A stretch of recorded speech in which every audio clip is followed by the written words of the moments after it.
Bienvenue tout le monde à La Chaise Bleue, le podcast pour les leaders en transformation. On est au ADM Montréal, Advanced Design and Manufacturing Expo. J'ai la chance de rencontrer aujourd'hui Thibault Leraillé de Punctuate Design, qui est le fondateur de l'entreprise.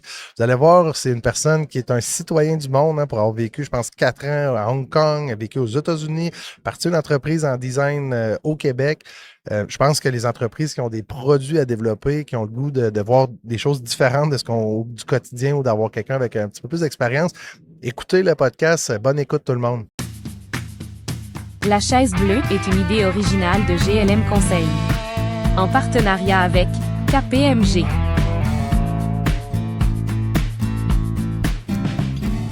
Bienvenue Thibault sur La Chaise Bleue. Salut. Première expérience sur La Chaise Bleue, hein, Thibault? Exactement, ouais. Thibault, avant de se lancer dans l'entreprise Punctuate Design, c'est qui Thibault? Tu viens de où? J'ai l'impression que tu as un accent français. Donc, de où tu viens? C'est quoi ta scolarité? C'est qui Thibault? Maintenant, c'est une petite intro que j'arrive à faire en 5-10 minutes maximum. Donc vas-y. Parfait pour le podcast. Je suis français, j'ai étudié en France, j'ai fait une école de design. Mais t'es né où en France? En Normandie. En Normandie, fait que t'es un Normand. Ouais. À Wavre, c'est ça? Ou? Rouen. À Rouen, ok, good. Ouais, tu connais? Ben, il y a des bonnes équipes de hockey à Rouen, puis tu sais, Ouais. c'est pas parler de moi, c'est parler de toi. Moi, j'ai joué au hockey 1 an professionnel en Europe à Lormady d'Anglet. Fait que je suis allé jouer à Rouen. Les Rouennais sont bons. Okay. Ouais, Rouen, Amiens, bons Strasbourg était là. Il y avait une couple de bonnes équipes. Là, ouais. Ouais, mais vas-y, continue. Okay, parfait. Ouais. Du coup, je viens de Rouen. Après, j'ai fait mes études à Paris. Donc, 5 ans, master en développement de produits. Mon parcours, il est un petit peu long. Donc, vas-y, on t'écoute. Ensuite, j'ai fait une mission pendant 6 mois à New York. Donc, Okay. je travaillais dans l'institut de design. Je suis designer industriel. Donc, je travaillais dans l'institut de design et on faisait des design concepts prospectifs pour Samsung, LG, Panasonic. Moi, j'étais à New York. Donc, c'était un peu repenser quel allait être le futur de la télévision, le futur des écrans pour les 20-30 prochaines années à venir, en fait. Donc, vraiment prospectif. On travaille avec une équipe de 20 personnes, des stratégistes, des futurologues, vraiment une équipe complète. Des futurologues? Ouais, des futurologues. Je connais pas ça. C'est des gens qui j'ai découvert ça, designent le futur, c'est quoi? Ouais, qui imaginent le futur. Ça, c'est sûr qu'ils étaient dans Retour à le futur, mettons, là, qui possible. mettaient des tuyaux de sécheuse sur les bras aux jeunes avec des Je pense que c'est des gens qui travaillent avec eux sur beaucoup de sujets, que ce soit pour les films, pour des produits, pour plein de choses différentes. Okay. Après ça, je suis parti, j'ai fait 4 ans et demi à Hong Kong, dans un autre studio de design. Wow. Je faisais quasiment tous les produits pour Philips, produits beauté. Donc, ce qui était rasoir, sèche-cheveux, tous les produits électroniques pour Philips. Pas mal de produits pour Lenovo aussi. Donc là, toi, là, le petit gars du Rouen, là, il est parti travailler aux États-Unis. T'es parti travailler à Hong Kong 4 ans. 4 ans et demi, ouais. Wow, ok, continue, je m'excuse. Ah non, c'est bon. Et puis en fait, l'avantage aussi, c'est que quand tu es un jeune designer, tu fais plein de belles choses, mais ça fonctionne pas forcément. Donc là, tu vas à Hong Kong, tu as Shenzhen qui est à 1 heure. C'est pas mal parce que tu vas faire des produits qui sont concrets, tu vas aller voir l'usine, tu vas faire des modifications. Et en expérience, en maturité, tu fais x10 si tu étais resté en Europe parce que tu as vraiment accès à un panel d'entreprises et de manufactures qui est énorme, en fait. C'est sûr. Ben, juste le voyage, en général. Là. Ouais, mais là, c'est vraiment, 1 heure de métro. Tu fais 1 heure de métro et tu as accès à des millions et des millions de fabricants, en fait. C'est assez incroyable. Ouais. Après, je voulais continuer de grandir, donc je suis retourné aux États-Unis, dans un autre studio de design à New York, et j'étais lead designer pour Honeywell, pour VIX. Je faisais tous les produits air, donc ce qui était purificateur, humidificateur, ventilateur. Pour Braun, j'ai fait plusieurs produits pour eux, donc des brevets. Pour Oxo, qui est la première marque d'accessoires des cuisines aux US, pareil, plusieurs produits pour eux, des brevets. Et je suis resté 2 ans et demi encore à New York. Donc, comme tu dis, petit gars de Rouen va bien voyager. Et pour la faire courte, j'ai déménagé à Montréal il y a 6 ans maintenant pour rejoindre ma femme qui était ici. Et voilà, ça fait 6 ans que je suis ici. J'ai fait 1 an et demi de freelance pour différentes compagnies, différentes PME, différentes startups ici. Et ça marchait plutôt bien. Donc, j'ai monté le studio de design, Punctuate Design. Ça fait 3 ans et demi qu'on existe maintenant.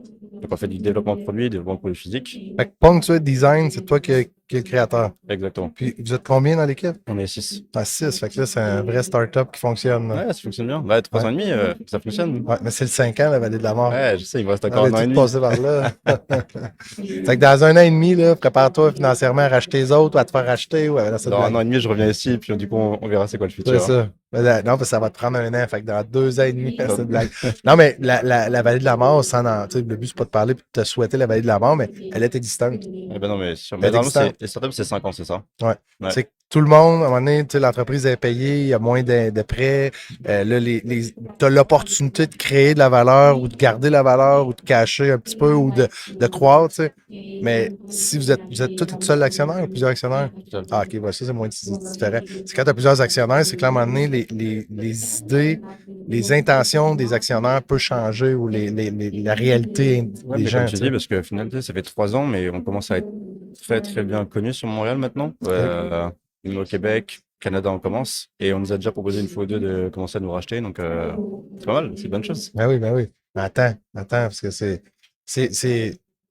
tu vends trop jeune ou trop tôt, qu'est-ce que ça fait? J'ai pas envie de vendre pour l'instant. Okay, Pour l'instant, je le garde encore un peu plus longtemps. Explique-moi dans le domaine là, du design industriel, il y en a qui sont déjà venus nous en parler un petit peu, là, mais rien rentrer dans le détail. C'est quoi le métier, le quotidien d'une firme comme toi dans le design là, industriel? Ouais, tu sais, design industriel, c'est un gros mot. Et quand les gens entendent design industriel, ils voient juste on fait des designs de produits, des beaux produits. Et en fait, pour nous, c'est un peu différent. Déjà, une spécialité, c'est qu'on fait de l'éco-design, éco-conception. Donc, on est vraiment un des seuls studios de design qui focus dans l'éco-conception. Et c'est vraiment, ça veut dire réduire l'impact environnemental des produits sur lesquels on va développer. Donc, pour tous nos clients, il y a des clients qui sont plus ou moins intéressés, différents niveaux, différents degrés d'éco-conception qu'on va essayer de mettre. Mais sur chaque projet sur lequel on travaille, nous, on va vraiment essayer de trouver un élément sur lequel on peut faire une différence. Et puis. Dans le fond, toi, tu dis du berceau au tombeau, c'est que tu fais de l'éco-conception, c'est-à-dire avant même de commencer à créer le design, on veut s'assurer que le design est soit éco-responsable ou il va réduire son empreinte. Ou... En fait, on fait une grosse partie stratégie avec nos clients. Donc, en gros, on commence tous les projets avec quasiment 2 ou 3 workshops de 2 ou 3 heures. Et on va penser, c'est quoi le marché, c'est quoi le personnel qui est utilisé. Tu sais, je prends tout le temps un exemple qui est super simple. Une machine à café. Tu as la marque Nespresso, tu as la marque Breville. À la fin, tu as un café. On peut discuter de la qualité du café, mais à la fin, tu as un café. Mais tu vois, Nespresso, tu as un bouton, tu attends 10 secondes, tu as ton café. Breville, tu as pas mal de petits boutons, tu sélectionnes ton café, tu as ton grinder, tu mets ta poignée et l'expérience est 100% différente. Le price point est différent. Donc, comment tu fais pour être sûr d'attaquer le bon marché, le bon persona et d'avoir l'expérience du produit qui va répondre à ce que toi, tu essaies d'aller chercher pour ton marché. Et on est vraiment très, très bon là-dessus. Et après, c'est des workshops d'éco-conception en plus de est-ce que le produit soit réparable, il soit durable, remanufacturing, etc. Faites-vous après l'approvisionnement du produit ou non, vous ne vous rendez pas là? On s'occupe vraiment de tout ce qui est stratégie, développement de concept. Après, on fait développement ingénierie mécanique. J'ai toujours des contacts en Asie pour l'usine. Maintenant, pas mal de contacts ici aussi localement. Tu as commencé avec le Mexique un peu? Ou... Pas encore. On m'en parle, mais j'ai pas encore commencé avec le Mexique. C'est involontairement, je ne vais pas parler au nom du gouvernement parce que c'est pas mon rôle, mais je pense que le gouvernement priorise en ce moment l'approvisionnement au Mexique. Puis le corridor Canada-Mexique, qui est comme 4 jours en train, il est valorisé en ce moment. Ça demande. Ah, mais j'ai 3 clients qui m'en ont parlé et du coup, maintenant, on commence à faire des soumissions, on commence à regarder le Mexique. Ouais. C'est pas loin, en avion, là, 4 heures, t'es rendu, puis d'aller visiter là-bas, il y a des visites industrielles. Là, non, et puis tu sais, au final, on parle de. Oui, l'Asie, c'est pas cher, il y a plein d'avantages à aller aussi, mais la logistique, c'est plus compliqué. Maintenant, il va y avoir des taxes. Donc, on a aussi des clients qui, avant, faisaient fabriquer tout en Asie. Ouais. Ils ont arrêté et qui font des estimés pour voir combien ça coûterait de refaire fabriquer ici. Et on arrive à des prix similaires parce qu'il n'y a pas le logistique au final. Donc, il y a quand même, pas mal de clients qui essaient de. Et puis aussi que, pas forcément mes clients à moi, mais les clients de mes clients, ils veulent des produits qui sont plus fabriqués locaux ou du plastique recyclé. Peu importe ce qu'on veut dire comme un produit responsable, chaque consommateur a un peu sa vision de c'est quoi un produit responsable et va mettre des points ou des priorités sur certaines choses. Et on voit que la fabrication locale est énorme en fait. La partie hardware, touchez-vous à ça ou? On fait que le tu veux dire électronique. Ouais. On a des partenaires pour faire l'électronique. OK.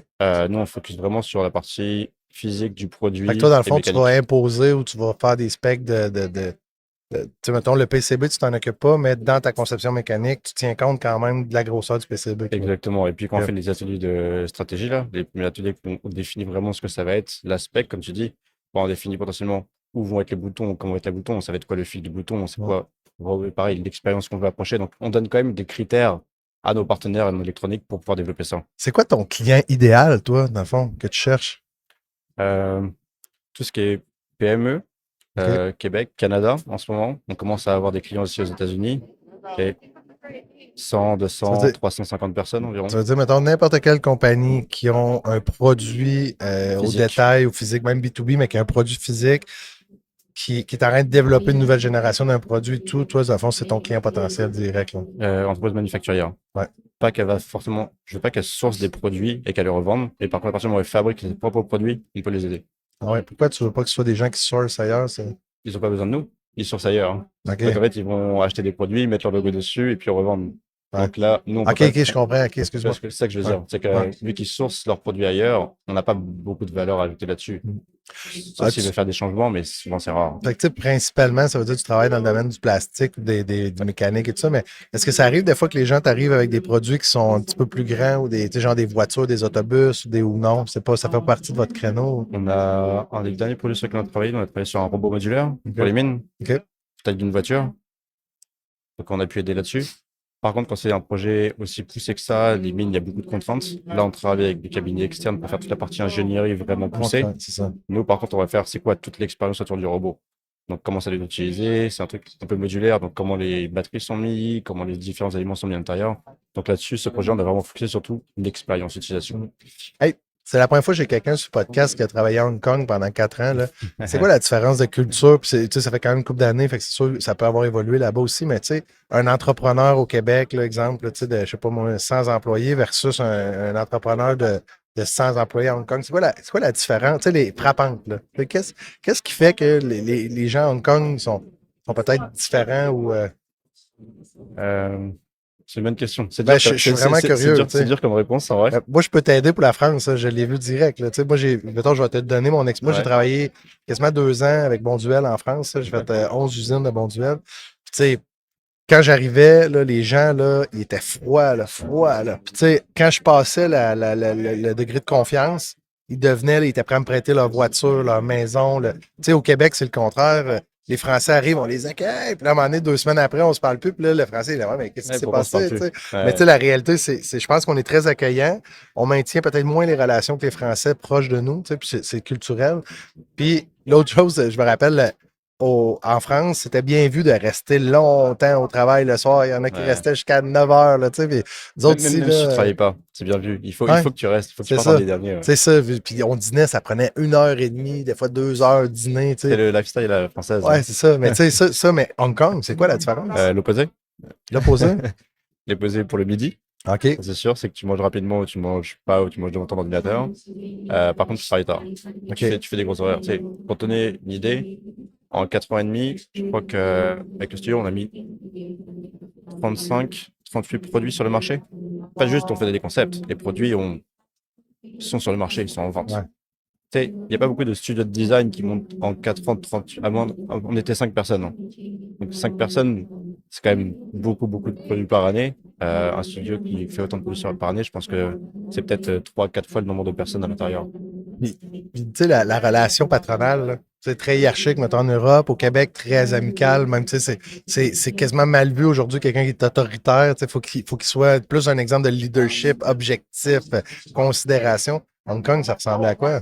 Mon boss était allemand. OK. Donc, c'est très européen. Un Allemand qui était établi. Très européen. Par contre, j'ai des amis qui travaillaient pas des studios de design, mais des entreprises plutôt manufacturières qui étaient hongkongaises ou chinoises. Et c'est un peu plus dur. T'as pas beaucoup de place au sentiment. Ah ouais, hein? Ouais, donc c'est plus ça. C'est une façon de travailler qui est vraiment assez différente. Comme moi, quand je fais faire la vaisselle à mes enfants, j'ai aucune pitié. C'est exactement la même chose. Tu suis les consignes et tu fais ce que tu as à faire. C'est ça. Pose pas de questions, la vaisselle, faut tu vas en faire toute ta vie, même quand je serai pas là, tu vas en faire. Mais là, c'est blanc.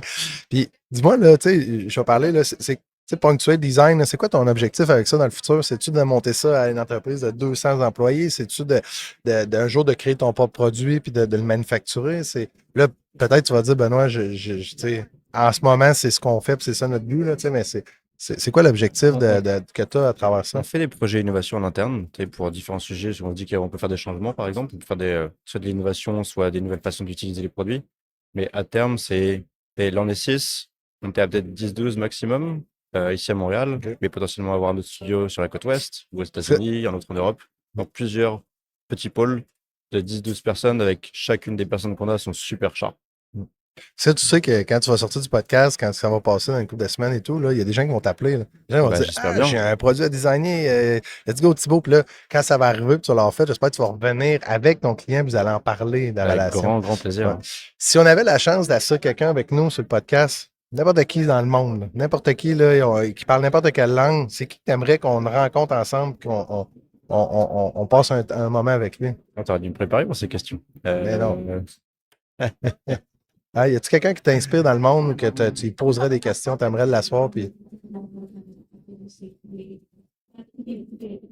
J'ai personne en tête. Ah, t'as ça en tête? Non, Ça vraiment. peut être un politicien, ça peut être un influenceur, ça peut être. Bah, en vrai, peut-être la personne qui a fondé un studio qui s'appelle IDEO, OK. Tim Ron, ou celui qui a fondé Frog Design.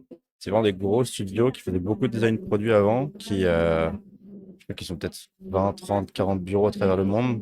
Et maintenant, ils font beaucoup de design de services, design d'expérience. C'est Euh, c'est quoi tu lui poserais comme question maintenant?